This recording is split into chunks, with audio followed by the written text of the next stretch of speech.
Yetis, Nick and Jack here from our TBOY studio. We wanted to whip up something special for you today. Yeah. Our live interview with a surprised guest from our New York City live show. All right, so Jack and I, we sat down with Marc Lore, the legendary serial entrepreneur, for a 30-minute talk on stage at the live show. We thought the conversation was so valuable, was so great. much fun, so interesting. We had to share it with the whole audience on this pod feed. So we cut up that interview from the live show this week and turned it into today's podcast. So enjoy today's interview pod. It's the best one we've ever done. Oh, it's a total TBOY, And on Monday, we'll be back with our regular programming. which will also be a TBOY. 15 years before this song, two boys from the Northeast met in the dorm. They had an idea that caused a cultural storm. It's the best one yet, but the best is the norm. Jack, Nick, that's it.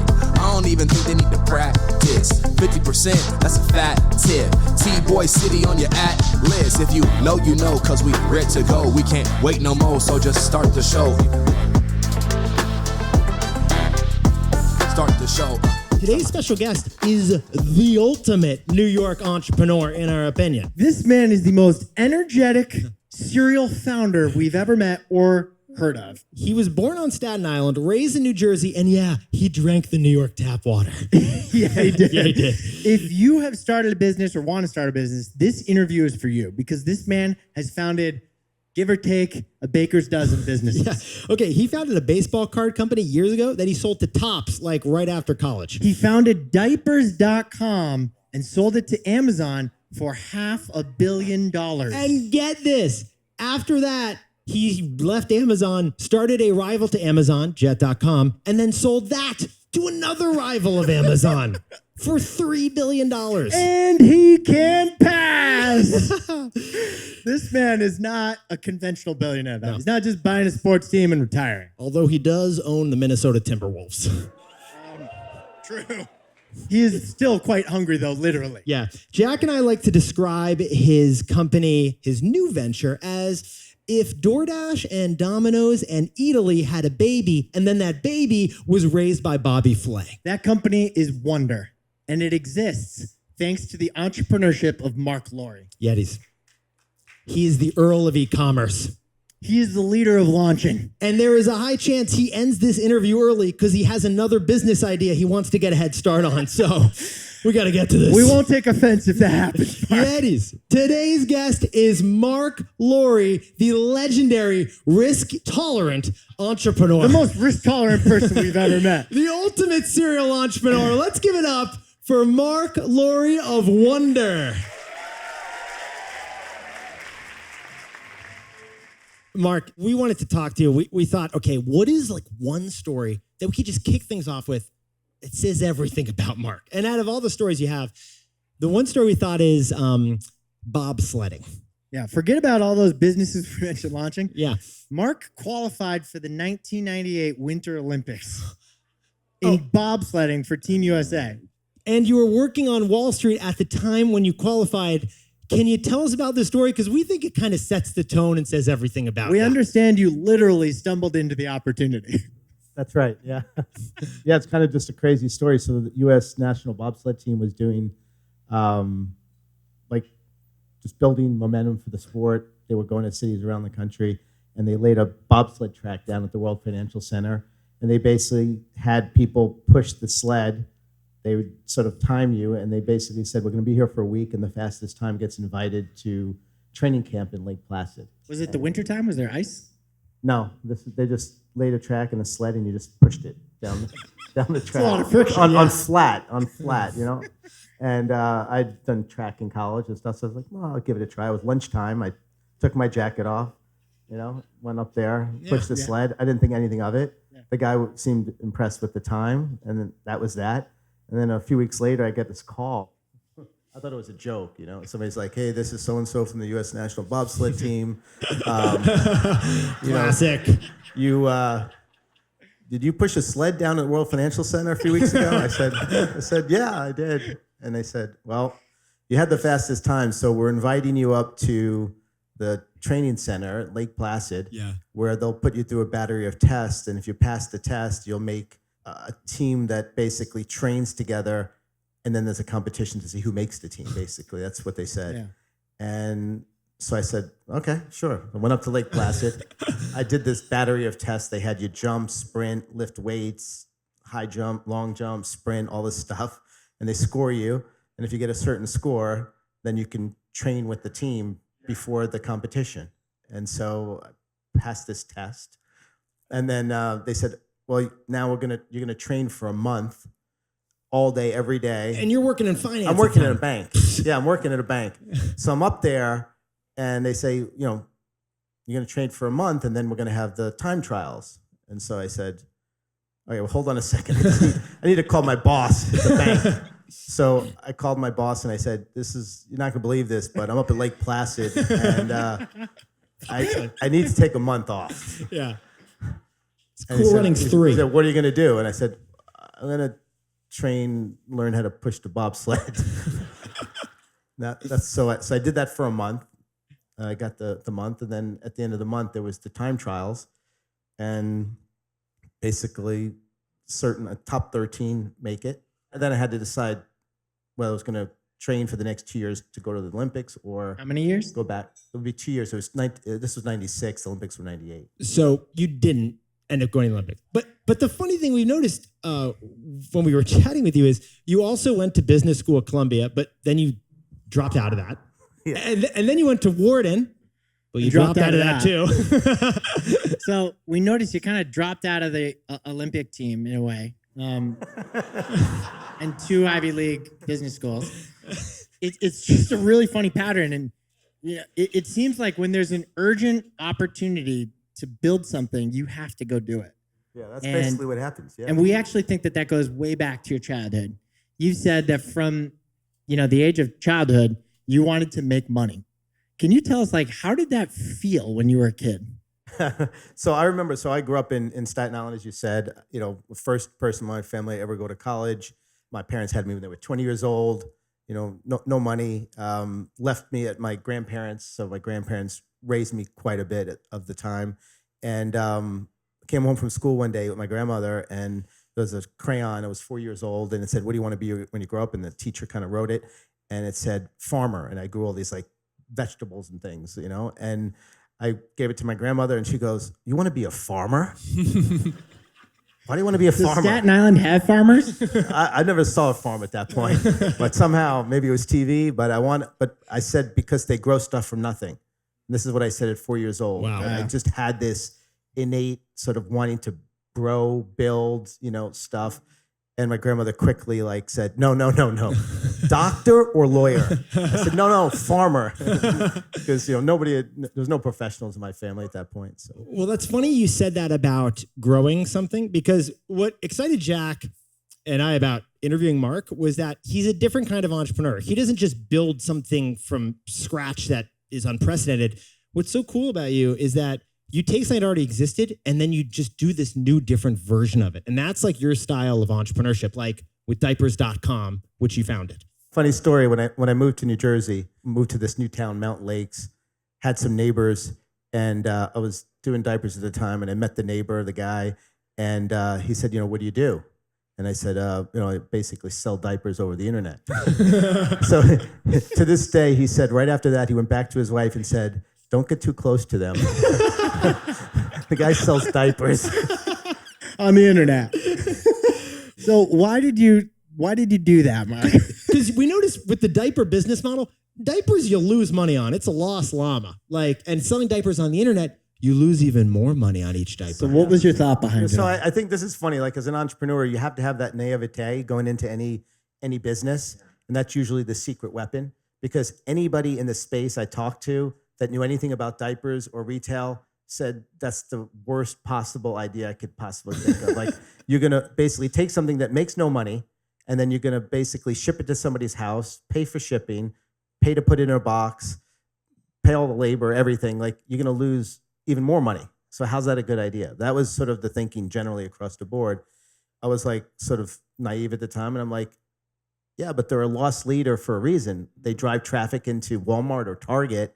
There's a reason why they don't make money on diapers, because they sell everything else. And I just thought, well, online, you can sell a lot more than what you can sell in a Walmart. And so doesn't that mean you can lose even more money on the diapers? So that was the original aha moment. And it turned out to be that way. And even today, Amazon or whatever, Walmart loses a ton of money on diapers because it is the single best driver of that relationship with new parents. So you got everyone hooked on the diapers. Yeah. Hooked on diapers should have been the website. Yeah. The more honest business name. But then you booked them on other products that you would sell through the website. Yeah, So eventually everything for baby on diapers.com. But then we opened a pet site and a toy site and a home site and all these sites that were all under one common card. Now, Mark's being a little modest here because he's not saying that he actually became the biggest diaper salesman on earth through diapers.com, which attracted the attention of a big e-commerce company, Amazon. You eventually sold the business to Amazon for $550 million. You were a father by that point, right? Yes. And you sold a company for a tremendous amount of money. You made it. You had 3 years to rest, invest. Were those the best years of your life? Jack and I always say, celebrate the wins. Man, selling your company for $500 million like that? How'd you celebrate that win? After the sale, I was sort of depressed. So you sold the company and you were you were depressed. I was depressed, yeah, the next Did day. you go and have a drink after in a pot of champagne? But A drink, not to celebrate, but in depression. Can you share more? As an entrepreneur, you have a vision and you kind of see what you want to become, and you start moving along that trajectory, and you get more excited about the idea of actually getting there, and you're sort of driven by the mission more than the money at that point. And Amazon didn't like it, and they cut the price of diapers 30%, came after us, and slowed the business, but not too much. More importantly, investors were like, whoa, I'm not going to give you money. You got this giant here coming after you. And that's when it was very hard to raise hundreds of millions of dollars. There was no SoftBank and Tiger and these guys that would write these big checks and stuff at the time. So Mark, what did you do at that moment? When Amazon comes after you and tries to destroy you, what do you do? Then you sell to them. So Amazon tried to destroy your company by cutting the price of your core product by 30%. They were willing to take any losses necessary to take your customers. But they didn't destroy you. No, they just slowed it slightly, and I think that's what convinced them. Wait a second, this brand was more than about just price. It really meant something. People had an emotional connection to it. So the 30% price cut, people were still buying from diapers.com, despite it being available for cheaper on Amazon. Yes. And what's going through your head? You sold to them. You're right. You got that financial win. Jack and I always talk about being rich versus being king. You got the rich side, but you lost control. What are those 3 years like after you sell your company? Yeah, it was 2.5 years. We continued to grow the company inside Amazon, but very quickly the brain started to think about what's next in 2.5 years. So Mark didn't go away. No. Like Amazon hoped he would. A few years later, he goes independent again, and he launches another e-commerce company. This sounds like something. And this ain't no Michael Scott paper company. If you know what I mean. This is like something out of Game of Thrones. Here's what Mark does. He leaves Amazon, starts an Amazon rival called Jet.com, which he ultimately sells to Amazon's biggest rival, Walmart, for $3.3 billion, the largest e-commerce exit in history at that time. It was look, I would have quit my career after the bobsled invitation, and he was just beginning. I would have opened a diapers brick and mortar store. George Costanza, I'm done, everybody. So what was the motivating factor behind launching another e-commerce company? Was this your Count of Monte Cristo moment? Yeah, it wasn't necessarily to get back at Amazon. Not necessarily. Not necessarily. It was a nice to have. But it was really, I felt like just unfinished business in e-commerce, had access to capital, had great people that knew the space really well, and just came up with an idea in the space knowing it well. So you did know it well. I remember I was living in New York City when Jet.com launched. Yeah, all over the subway, you'd see the purple ads for Jet.com. I remember there was just these really smart, marginal pricing perks. For example, if you pay with a debit card, your bill's less. If you order a certain product and have it delivered a certain day, you save money. It was really interesting. That was your differentiator. Because again, Mark starts companies that already existed, but you do them slightly differently. So how do you look at the problem of how do I do better than Amazon? Yeah, this was just looking, having been inside there. The logistics are a big part of the expense, and the margins are low.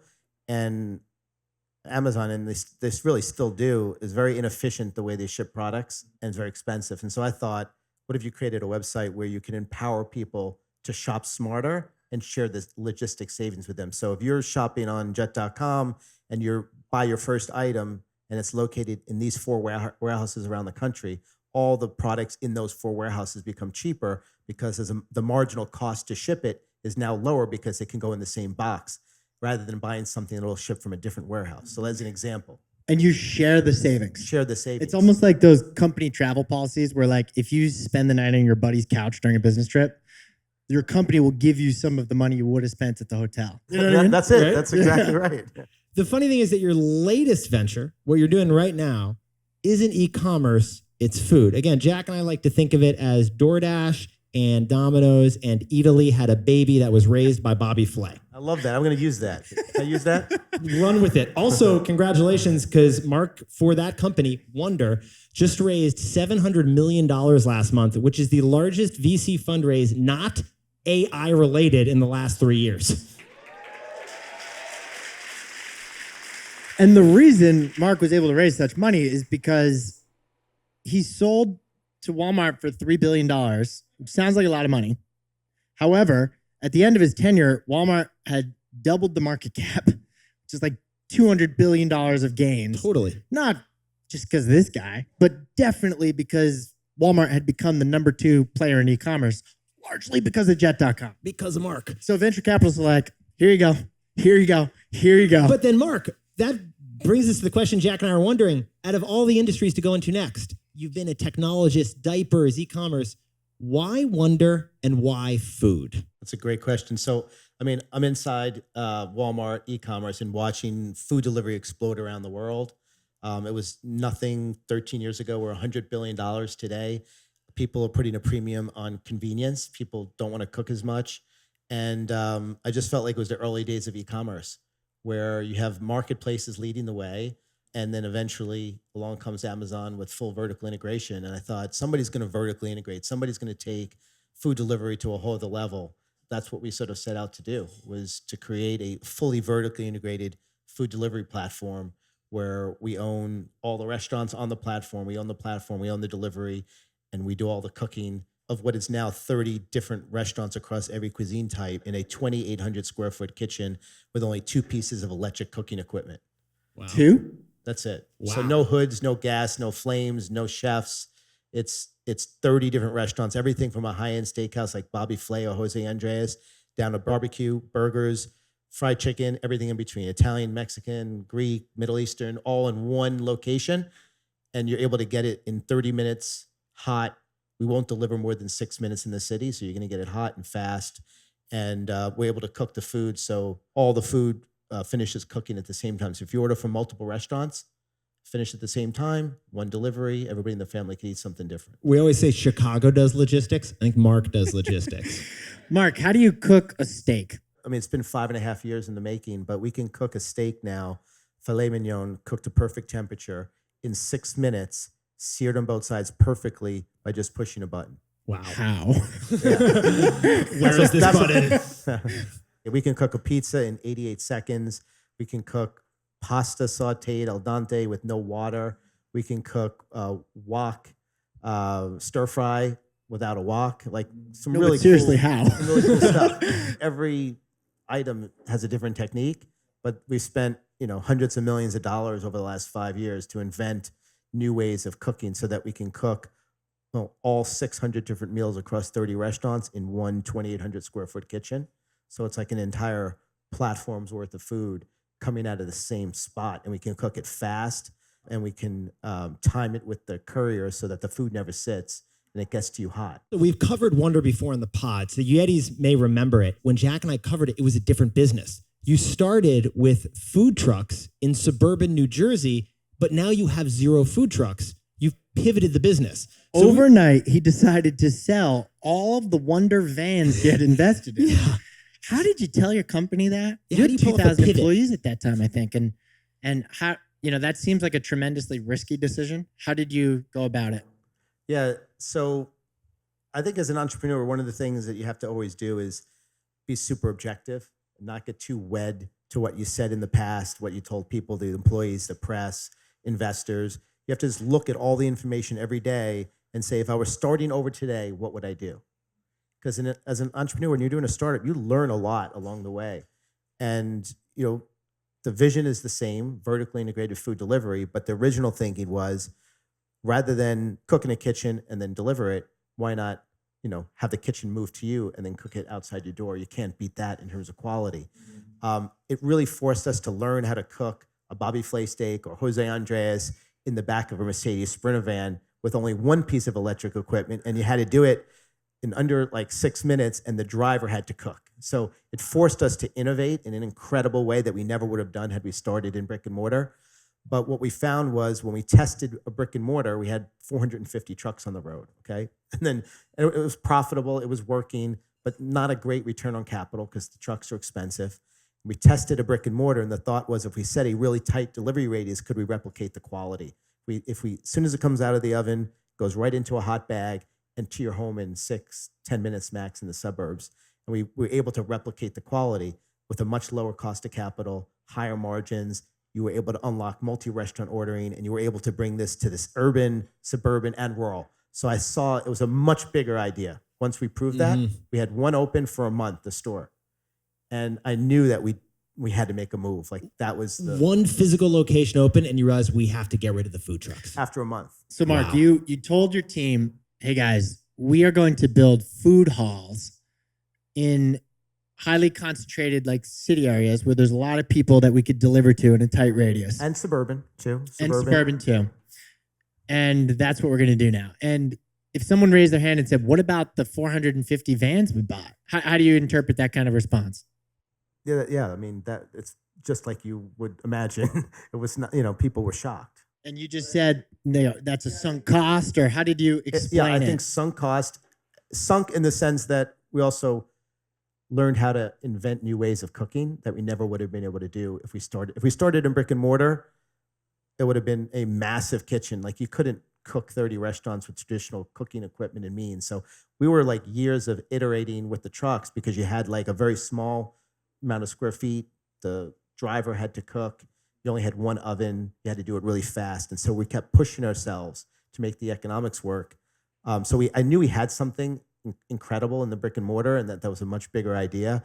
Once, as an entrepreneur, again, with all information available at that time, I knew that was a really, really big idea.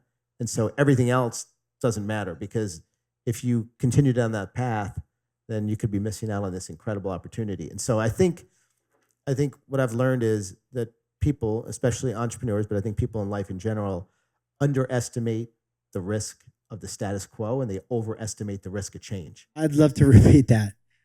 People underestimate the risk of the continuing the status quo. Of just like, you feel comfortable, like, hey, this is working. We were unprofitable with the trucks. We got profitable. Everybody's like, yeah, we did it. We're there. Like, and it's hard to see the risk at that point. And then you think change, wow, like it's new. There's all these unknowns, and it feels really risky. But I think people overestimate that risk, because you got to sometimes just take a step back and say, like, forget about what we've done, where we are, just clean slate. You're an entrepreneur. You're starting today. You know everything that you've learned over the last 5 years. What would you do? And I asked myself that question. I said, hands down, not even like a shot in hell, I'd do the trucks over the brick and mortar. I would do the brick and mortar right now. As soon as I said that to myself with conviction, the next day I came in and told everybody, guys, we're cutting down the trucks. We're selling them. We're going in this direction. Trucks are done. We tell the investors. We have a board meeting. Tell the press. Tell the employees. It's done. There's no like, we're going to like run down two paths, because you don't have enough runway to do that. You can't have people like in two different places. Well, speaking of risk, what you're describing is the business you're in, which is moonshots. And how would we describe moonshot entrepreneurs, Jack?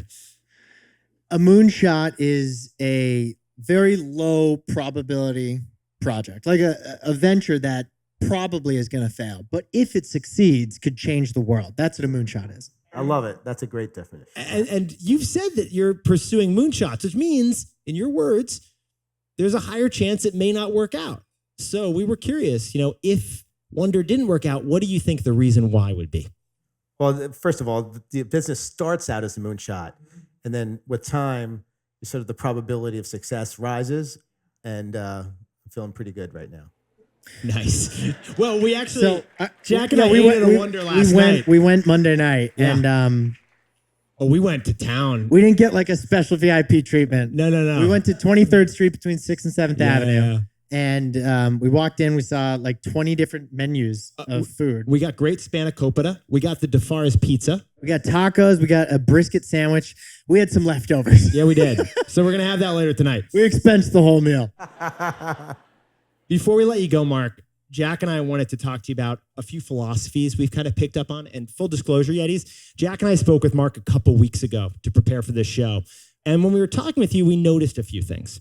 We noticed that you have a real focus on fairness in that everyone in one of Mark's companies knows what everyone else is making. There's salary transparency across the board. So we got curious about that. I mean, that's super admirable. What are the costs and benefits that you consider of salary transparency and just fairness overall? I think for the most part, everyone knows what everyone's making, but also the comp bands, everybody at the director level makes the same amount of money, the same stock, and VP, everybody makes the same. So, I have two daughters, 24 and 21, and I'm definitely very sensitive to like this idea that, some people get paid more just because they're a squeaky wheel and they kind of push for it, and other people don't and they get taken advantage of. Like I really wanted to create a really fair system, and I think you get a lot of credit for that, in terms of the kind of culture you want to build. It builds trust, and it builds loyalty, and people really respect it. So I think there's a lot of positives that come out of it. I think it also forces the organization to do the right thing because it is transparent. You can't hide from it. Like you have to make sure, like, is this fair? Is this right? But I think the only downside is it definitely costs the company money, because if you like bring somebody in from the outside at a director level and you're convinced they're a director, but in order to get them, you got to pay a little bit more, then all the directors in the company need to get paid more. Wow. Like that kind of thing. Like if Wow. you really want to be pure about it. But that's only if you bring in that director because you thought that maybe the director level really is underleveled and everyone should be higher. So use market comp to like adjust the comp for everyone. It's clear that it's been an HR advantage because you've hired so fast. Yeah. I heard an interview with you a couple of years ago. You were at 2,000 employees, I think. What are you at today for Wonder? For Wonder, well, that's including hourly. I mean, not hourly. It's like 300 people in corporate, but then a lot of hourly. Okay. Yeah. Delivering. Yeah, and we should clarify that Delivering location. and kitchen, and in the kitchen. Yeah, that location at 23rd Street between 6th and 7th we went to Monday night. We dined in, Yeah. but the bread and butter seemed to be delivery and takeout. There was Just to clarify for our Yeah, audience. it's 50% pickup, 50% delivery. It's not really much sit down, but you can. That's really counted as pickup. But we're launching 80 locations in the tri-state area in the next 18 months. So they're gonna start showing up. We're going to start to see this everywhere. that 700 million to work. There was one other thing we noticed from the call with Mark. Remember, it was a great line. Yes. Mark, you mentioned, you hear people say, don't put the cart before the horse. You actually said, you do put the cart before the horse. We were on the call with Mark. We're like, wait, did we hear that right? Why do you put the cart before the horse? Can you tell us that philosophy you have? Yeah, no. As an entrepreneur, like a lot of times you have an idea, you don't want to like go through all the research and things. Sometimes you just want to like get going immediately to just see if it's going to work with the least amount of effort as possible, least amount of money as possible. Like when I started the financial risk management certification exam, Yeah. That's one of the companies we skipped over in his early ages. I was like, early 20s and wanted to be certified as a financial risk manager, but there wasn't an exam, so I thought I'd start it. And people thought that was really funny because, how could you start a certification exam? So I said, good point. So I started an association of risk professionals that would then do the exam. So that was a little better. But anyway, I didn't want to waste a lot of time. So I put the cart in front of the horse. I basically, on the website, said, here are the books to read for the exam. Here are the topics. It's going to be in New York City in May. This is the price to sit for the exam. Send the check here if you want to take it. And just started getting checks. So the cart was definitely ahead of the horse there. So, some people might hear that and think, Did you do it? Did you write those exams? Yeah, wrote the exam. It was me and a colleague. We wrote the exam. We administered in New York City. We administered it personally. We corrected them. Then after we're correcting, we're like, wait a second, who we passing and who we failing? So we said, why don't we just do 50-50? So the top 50 passed, sent out certificates. The bottom 50 we failed. That was the first. That was the first year. Now it's given in 80 countries around the world today. Like it's huge still given. This organization. exam People apply exists. for Wonder and they've got that on the resume. This exam's still being given. I still hear it on the radio sometimes. It's pretty funny. Like, you can just start anything. You can just. Well, on that note, Marc, thank you so much for being here with us. You know, Jack and I. We got one more question. Jack and I end every story by asking, what's the takeaway? So, Marc, we want to let you tell the audience, what's the takeaway for Marc Lore and for Wonder? Just to take away like a high level. Yeah, your insight, the final thing you want to leave everyone with. I would say give more than you take. I think that's really important. Good things come back to you. Good things will come back to you. Marc, thank you so much for being with us.